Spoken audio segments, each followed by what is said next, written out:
수능의 그날까지 여러분과 함께할 러닝메이트 의외로 레알 영어 조정식입니다. 뭐 어쨌든 긴 시간 동안 시험 치느라 고생 많으셨고요.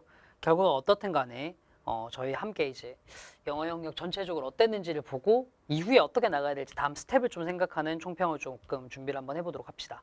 자, 일단은 저는 난이도에 대한 얘기는 안 하겠습니다. 그러니까 매년 이제 해설 강의를 찍으면서 느끼는 게 뭐냐면 난이도가 무슨 의미가 있을까거든요. 사실 뭐 요번 6월 평가 모의고사는 뭐 가령 조금 뭐 쉬웠다 하더라도 9월 달 또 어려울 수 있는 거고 수능 가서 뭐 더 어려울 수도 있는 거고 뭐 역으로 뭐 6월은 조금 어려웠는데 수능은 쉬울 수도 있고 그러니까 어렵고 쉽다라가 문제가 되는 건 아니라고 생각해요. 어차피 지금 연습일 뿐이니까. 다만 지금 이제 우리가 조금 생각해야 될 건 뭐냐면 딱 이건데요. 첫 번째 제가 이제 이런 얘기부터 먼저 좀 하도록 할게요. 우리는 조금 최악을 대비할 필요가 있을 것 같아요. 최악을 대비하자. 그러니까 무슨 얘기냐면 이번 6평이 좀 쉽게 느껴진 학생들이 좀 있을 거예요. 저 어떤 친구들이냐면 EBS 연계 체감이 굉장히 잘 되는 친구들이 좀 있을 거거든요. 예컨대 원래 전통적으로 봤을 때 제가 조금 이따가도 언급하겠습니다만 좀 간접 연계라고 얘기를 해서 EBS 지문을 그대로 가지고 오는 건 아니고 소재 정도만 차용하는 21번, 22번, 23번 이쪽부터 나 이거 어디서 본 글인데 라는 느낌으로 그대로 읽으신 분들도 있을 거야. 그 정도로 좀 EBS 연계 체감이 좀 심하게 됐던 편이긴 한데 저는 이런 시험에도 불구하고 수능에서 여러분들한테 뒤통수를 때릴 만한 최악의 씨앗들이 좀 몇 가지는 있다고 좀 생각을 하거든요. 그래서 그 부분을 먼저 좀 말씀을 좀 드리겠습니다. 그게 무슨 얘기냐면 지금부터는 어떤 스텝이 많이 필요하냐? 네가 시험을 잘 봤잖아. 그러면 잘 본 거 빨리 잊으셔야 돼. 잘 본 거 빨리 잊으셔야 돼. 지금 N수생들 잘 아시죠? 6월 달과 9월 달 평가 모의고사 잘 보고 난 다음에 뭐 조금 이제 시쳇말로 얘기하면 6봉, 9봉 막 이런 거 맞고 난 다음 공부 안 돼서 수능에서 완전 망테크 타는 경우 너무 많단 말입니다. 그죠? 그러니까 차라리 그냥 그거 빨리 잊고 너한테 있을 수 있는 최악의 일을 대비하는 게 나아요. 6평을 못 보신 분들이라면 이런 것 때문에 내가 못 봤구나라는 걸 조금 더 통렬하게 반성하시면 되겠죠. 무슨 말인지 아시겠죠? 자, 최악을 좀 대비를 합시다. 어떤 최악을 좀 대비를 하셔야 되느냐? 제가 요번에 조금 느꼈던 게 뭐냐면 선지 난이도 관련한 얘기입니다. 어렵더라고요. 지금 무슨 얘기냐면 아까 제가 말씀드렸던 소재 연계를 확실하게 느낄 수 있었던 21, 22, 23번 문항도 그랬고 빈칸 문제 이제 33번, 34번 비연계 문제도 그랬고 심지어는 연계 문항이었던 31번 같은 경우 그 다음에 저 뒤에 이제 장문독해 41번 제목 문제 같은 경우 선지 난이도가 상당하다는 생각을 좀 많이 했어요. 그러니까 무슨 얘기냐면 이 선지 난이도가 높아졌다라는 얘기는 그러니까 뭐 앞으로 수능도 이제 선지 난이도가 높을 수 있겠죠. 선지 난이도가 높을 수 있다는 얘기는 뭘 생각하셔야 되냐면 그냥 대충 통밥으로 끼워 맞추기가 안 통한다는 얘기거든요. 그래서 이거 결국은 지문에 대한 정확한 이해가 필수적이 되었다라는 의미가 됩니다. 제가 어떤 유형을 보면서 이 느낌을 좀 많이 받았냐면 소위 이제 대입학 있죠? 주제 제목 요제. 그다음 저기 어디냐? 빈칸. 여기도 선지 난이도가 꽤나 어렵다라고 느꼈는데 이제 제일 신기한 게 일치불일치였어요. 예전 같았으면 평가원이 이제 아마 시험 칠 때는 여러분들 이거 못 느끼셨을 겁니다. 그냥 뭐 평소처럼 문제 푸셨을 텐데 도표나 내용 일치 불일치 문제 같은 경우 옛날 같았으면 평가원이 어떻게 되냐면 답인 것은 너무 극명하게 답으로 줬거든요. 근데 정말 숫자 하나 가지고 장난친 것들이 너무 많더라고. 특히나 왜 이런 경우들 있잖아. 정말 사소한 부분이라고 생각하시겠지만 도표 문제나 실용문 같은 경우 보통 5번부터 거꾸로 올라가서 답 찾는 경우 되게 많죠. 그렇죠? 근데 요번에 4번이나 5번 답이었던 거 하나밖에 없잖아요. 전부 다 뭐 2번, 3번 이렇게 답이 나와버렸잖아. 이런 것도 여러분들 시간 안배에 굉장히 큰 지장을 줬을 거예요. 얘도. 그렇죠? 얘도 여러분들의 시간 안배에 큰 함정 역할을 했을 겁니다. 그러니까 이런 것들 안 걸리고 가시려면 평소에 뭐가 되셔야 되냐면 그냥 지문을 내가 정확하게 이해하는 능력이 조금 길러져야 돼요. 자, 거기에 대한 것들 어떻게 해야 될지는 하우투에서 조금 이따가 다뤄보도록 하고 일단 우리가 생각할 수 있는 최악은 딱 이겁니다. 그러니까 이번 6평은요. 특별하게 어휘 난이도가 굉장히 높거나 구문 난이도가 너무 높거나 혹은 지문이 너무 어려워서 학생들이 지문 자체를 손댈 수 없었다라고 느낄 만한 시험은 아니었어요. 근데 조금 지문을 대략적으로 이해해놓고도 문제를 틀릴 수 있을 만한 함정선지가 되게 많았었거든요. 그래서 앞으로 이제 지문을 정확하게 이해하는 건 좀 필수적이지 않을까라는 생각을 조금 해봅니다. 두 번째는 제 이번 총평의 제목이기도 하죠. 뭐냐면 이제 평가원이 달라졌다? 뭐 이런 건데, 이런 거지. 저도 잘 모르겠어요. 사실 단 한 번의 시험만 보고 평가원이 이렇게 변하고 있습니다라고 얘기한 건 굉장히 위험한 얘기긴 합니다. 이건 너무 위험한 얘기가 나중에 또 어떻게 될지 모르니까. 그래서 이제 9월까지 좀 보긴 해야 될 것 같은데, 평가원이 조금 변화시킨 것들이 몇 가지가 있어요. 그거 관련한 얘기들을 조금 한번 해보도록 할게요. 자, 첫 번째가 뭐냐면 가장 많이 여러분들 사이에서 이슈가 되었던 29번 문항일 것 같은데, 그죠? EBS 연계로 나왔던 문항인데요. 기억나시죠? 빙하 나오고 뭐 그 지진 얘기 나와서 맨 마지막에 너 안에다 밑줄 쳐놓고 한 다음에 이 논이 의미하는 게 뭐냐 뭐 이런 거 물어봤단 말이야. 근데 사실 이거는 이제 완전히 지금 이제 신유형의 문제라고 얘기하기는 약간 그런데, 예전에 그 선생님이 수능을 치던 시절 이 직후에 2005년, 2006년 요때 수능에 보면 장문 독해에 밑줄 쳐놓고 하나 밑줄 친 부분에 의미를 물어보는 문제 나왔었거든요. 약간 이제 이런 복고의 문항들이 좀 나오기 시작했고, 그다음에 두 번째는 뭐냐면, 물론 평가원이 워낙 좀 그 장난질을 많이 친, 표현이 좀 죄송합니다. 장난질? 좀 변주를 많이 주는 파트이긴 하죠. 41, 2번 장문 독해가. 그래서 뭐 한 단어 빈칸도 냈다가 두 단어 빈칸도 냈다가 한 단락으로 내기도 했다가 이런저런 걸 많이 하는데, 요번에는 아예 여기 42번 같은 경우에 문제를 뭘 내냐면 어휘 문제를 여기다 넣어놔 버렸어요. 그쵸? 얘는 말하자면 신유형이라기보다는 문항의 배치를 변화시킨 거죠.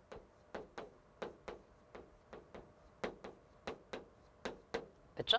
그 다음에 이제 세 번째는 뭐냐면, 아마 여기까지 파악을 좀 못하신 분들이 많을 거라고 생각을 합니다. 자, 세 번째는 뭐냐면, 자, 34번 빈칸 관련한 건데, 지금 시험지가 있으시다면 반드시 조금 꼼꼼하게 보시기 바랍니다. 자, 34번 빈칸 보면 어떤 특징이 있죠? 거의 한 문장 통 빈칸이죠. 그러니까 뭐냐면, 이 통문장 빈칸은 제가 해설 강의에서도 말씀을 드립니다만 거의 이제 주제 찾기 문제거든요. 이런 통문장으로 주제 찾기 문항의 빈칸이 2000년대 초반 이래로 등장 안 했어요. 제일 가깝게 보더라도 뭐 2008년, 9년, 좀 더 많이 보더라도 2011년 이때 그 교육청 모의고사 이렇게 가봐야지 나옵니다. 그러니까 이런 것들 보면 최근에 안 내던, 어쨌거나 최근에 안 내던 유형의 문제들 평가원이 냈다. 이건 확실히 조금 변화하고 있는 게 아닌가라는 느낌을 좀 주는 거죠. 물론 제가 아까 초반에 들어올 때도 말씀드렸습니다만 요거 하나만 가지고 뭐 어떻게 된다, 이게 맞다 아니다, 실제로 변한 것 아니다라고 말씀드리기 조금 힘들다라고 얘기를 했습니다만, 어쨌든 조금 이런 변화들이 전체적으로 감지됐다는 겁니다. 근데 지금 그래서 이렇게 변했는데 뭐 어쩌라는 거냐라고 물어보신다면, 이런 미묘한 변화들은요, 시험장에서 전부 다 어떤 느낌을 주냐면 당황스러움을 좀 많이 줘요. 이게 그나마요, 저는 무슨 생각하냐면 6평이라서 다행이지 이게 수능이었으면 큰일 날 뻔했다고 생각했거든요. 아니, 생각 한번 해보십시오. 수능 시험장인데 네가 영어에서 그 전에 한 번도 못 보던 유형의 문제를 떡하니 만났어. 진짜 인생 답답해지는 거죠. 그러니까 이런 것들을 조금 연습시킬 만한 시험이 아니었을까? 심지어는 29번 문제 같은 경우나 34번 빈칸 문제 같은 경우는 솔직히 얘기하면 이게 사설 모의고사로 문제 나왔으면 여러분들 많이 욕하셨을 거예요. 문제 퀄리티 왜 이러냐라고 얘기를 하면서. 그럴 정도로 지금까지 최근에 뭐 한 5, 6년 동안의 수능과는 너무나 궤를 다르게 하는 이런 문제들이 좀 나왔다라는 거 아시겠죠? 근데 전체적으로 일단은 여기까지 먼저 정리를 좀 하고 가면, 이번 6월 평가원 모의고사는요, 좀 이런 느낌이 좀 많이 들어요. 꼭 절대평가라고 해서, 다시요, 절대평가라고 해서 이전과 똑같은 평가 방식을 써서 난이도도 그대로 유지하고 그냥 그만하게 공부하면 누구나 어느 정도 점수 받을 수 있도록 그렇게 내진 않겠다는 의지의 표명이구나 라는 생각이 좀 많이 들거든요. 다시 말씀드릴게요. 그냥 맨날 문제 유형도 똑같고 난이도도 똑같으니 그만하게 공부하다 보면 어느 정도 등급은 나오겠지라는 거, 이거 못하도록 하려고 하는 게 이번 6월의 메시지가 아닐까라는 생각이 듭니다. 근데 또 이제 몰라요. 막상 다음번에 9월 달로 뚜껑 열어보면 다시 원래 예전에 작년의 수능과 똑같은 형태로 돌아갈지는 우리는 모르는 일입니다. 그러나 그럼에도 불구하고 우리는 아까 처음에 시작할 때 말씀드렸다시피 이런 식의 선지 난이도가 극명하게 높은, 그리고 지금까지 듣도 보도 못했던 신유형들이 막 쏟아져 나오는 최악의 상황들이 일어날 수 있다는 거 염두에 두고 공부를 해야 됩니다. 그걸 알려주기 충분한 6평이었던 것 같아요. 그럼 이제 이 6평을 바탕으로 해가지고 뭘 어떻게 해야 될지에 대한 얘기를 조금 한번 해보도록 합시다. 자, 이렇게 얘기를 해볼게요. How to. 자, 중요한 건 이제부터죠. How to. 죄송합니다. 중요한 건 이제부터죠. How to. 자, 이건데 일단은 첫 번째로 이 얘기를 조금 한번 해보겠습니다.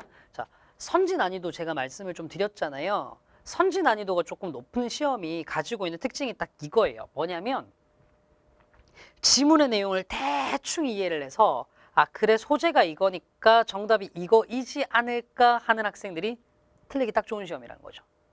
무슨 말인지 알겠죠? 그래서 선지 난이도가 높은 시험은 무조건 뭘 연습을 하셔야 되냐면 그냥 지문 자체의 이해를 위한 공부를 하셔야 돼요.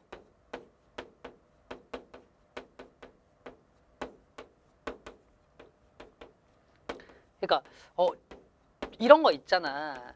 제가 주제 잡기 연습이라고 얘기하는 거 아닙니다. 왜 지문을 보다 보면 이런 거 있잖아. 그래 주제는 알겠어. 근데 도대체 이 문장이 왜 들어갔지 하는 것들 조금 어려울 수 있거든. 이걸 위한 학습을 조금 많이 하셨으면 좋겠어요. 자, 제가 뭘 활용하라고 조금 말씀을 좀 드릴 거냐면 빨간색으로 적을게요. EBS 연계 교재를 활용하세요.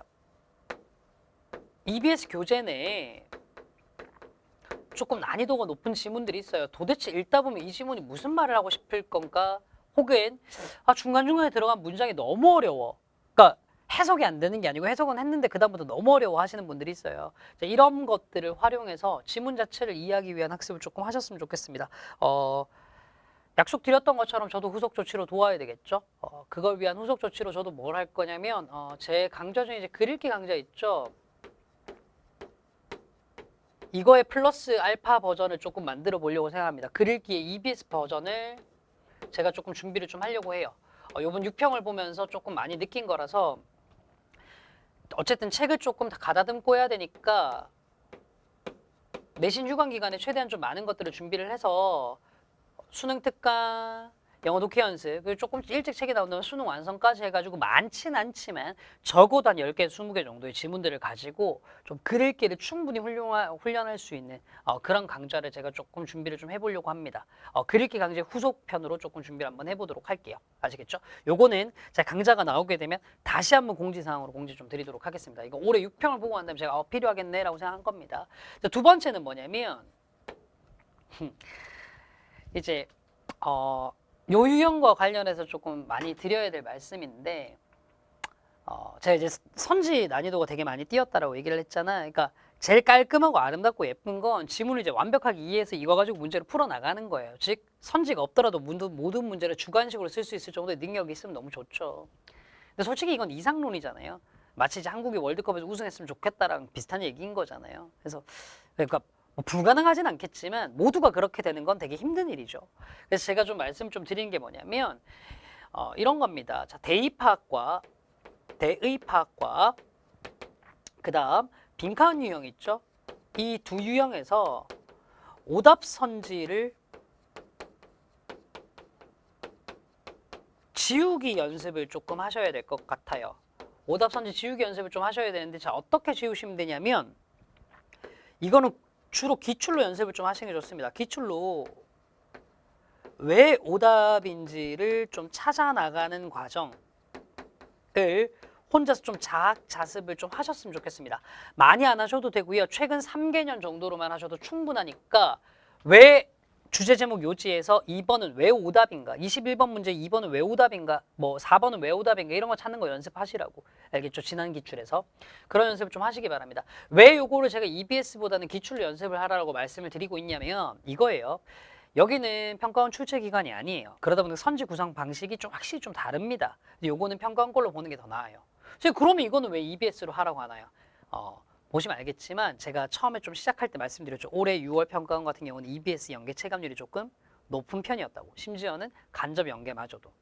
어차피 좀 그럴 거 지문 내용 이해라면 뭐 수능에 조금이라도 도움될 만한 거 한 뭐 20개 30개 하더라도 하나라도 걸려주면 다행인 거 그렇게 하면 더 좋지 않을까라는 생각에서 이건 EBS로 하라고 말씀을 드리는 거예요.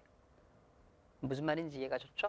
일단 이제 여기 두 개의 가장 큰 좀 포인트를 좀 두고 지향점을 좀 둡시다. 그러니까 제가 작년에 평가원 모의고사를 치를 때마다 매번 드렸던 게 뭐냐면 구문에 대한 초점을 되게 많이 드렸었거든요. 영어 문장 해석을 정확하게 하고 어휘 공부를 열심히 하자라는 말씀 되게 많이 드렸었는데 맞아요. 영어의 기초 체력을 위해서는 그게 좀 엄밀하게 필요한 게 맞습니다. 뭐 문장 해석이 안 되고 어휘를 모르는데 어떻게 하겠습니까? 영어의 시작과 끝은 어휘와 구문인 게 맞죠. 근데 이번 9평을 보면서 제가 계속해서 9평이라 죄송합니다. 6평을 보면서 제가 계속해서 좀 떠오르는 생각이 뭐냐면 평가원이 신유형으로 좀 변환을 주고 있고 선지 난이도를 높이고 있는 걸 딱 보면서 평가원이 이런 생각을 하고 있는 거 아닐까라는 생각이 좀 들어요. 조금 표현이 이상한데 영어의 국어화요. 저는 모르겠습니다. 평가원이 실제로 이런 의도가 있는지 아닌지. 근데 제가 느끼기에는 굉장히 이래 보입니다. 무슨 얘기냐. 결국 평가원은요. 실제 몇 가지 문제풀이 방식에 의해서 문제의 유형을 정복할 수 있는 걸 좀 지양하고 싶은 것 같아요. 그러니까 결과적으로는 결국은 내용 이해를 해야 뭔가를 할 수 있도록 계속 요구를 하고 있는 것 같거든요. 결론입니다. 구문 어휘 공부하십시오. 근데 그걸 뛰어넘어서 여기까지로 가는 공부를 하셔야 됩니다. 여기까지로 가는 공부를 하셔야 됩니다. 그 공부를 EBS 좀 최대한 좀 잘 활용을 합시다. 됐죠? 그리고 시험장에서 최악의 경우를 대비해서 지문 내용이 조금 이해가 좀 안 되더라도 선지를 지울 수 있는 능력을 기를 수 있도록 합시다. 자, 두 가지 명확한 메시지 던져드렸습니다. 자, 영어는 국어화되고 있는 게 좀 명확해 보인다. 따라서 지문을 이해할 수 있는 공부를 하자. 그리고 시험장에서 최악의 경우를 대비해서 지문 이해에 약간의 어려움이 있더라도 선지를 매력적인 오답을 지울 수 있는 연습이라도 완벽하게 하도록 하자. 됐죠? 이게 제가 드리고 싶은 말씀입니다. 자, 6평이 끝났습니다. 난이도가 어땠다, 옆에 있는 친구들이 쉬웠다는데 나는 어려웠다, 뭐 옆에 있는 친구들은 어려웠다는데 나는 쉬웠다, 이런 거 신경 쓰지 맙시다. 어차피 그게 영원히 천년만년 계속 될 거라는 보장은 없습니다. 그죠? 지금부터 중요한 건 앞으로 뭘 할까입니다. 그죠? 제가 공지사항에도 오늘 밤에 이제 한번 쓰겠지만 거듭거듭 말씀드립니다. 꼭 여러분들이 낙관론자가 되어야 할 필요 없습니다. 이번 시험 이렇지만 괜찮아라고 생각 안 하셔도 돼요. 이번 시험 바닥 찍었다 어떡하지라는 불안한 마음으로 공부하셔도 좋습니다. 다만 불안해하지만 맙시다. 후속 조치 정확하게 조금 해나가도록 합시다. 아시겠죠? 제가 항상 수업 때 드리는 말씀, 어차피 공부는 하다 보면 성적은 오릅니다. 하면 될까를 고민하지 말고요. 하면 되는 건 당연한 거니까 어떻게 하면 가장 좋은 결과가 나올지만 고민해 봅시다. 그 어떻게를 제가 제시해 드렸습니다. 아시겠죠? 자, 그러면 다시 제 인사말로 마무리하겠습니다. 자, 수능의 그날까지 여러분과 함께 달려가겠습니다. 어떻게 해야 될지 함께 계속해서 해답을 찾아나가 봅시다. 지금까지 조정식이었습니다. 감사합니다.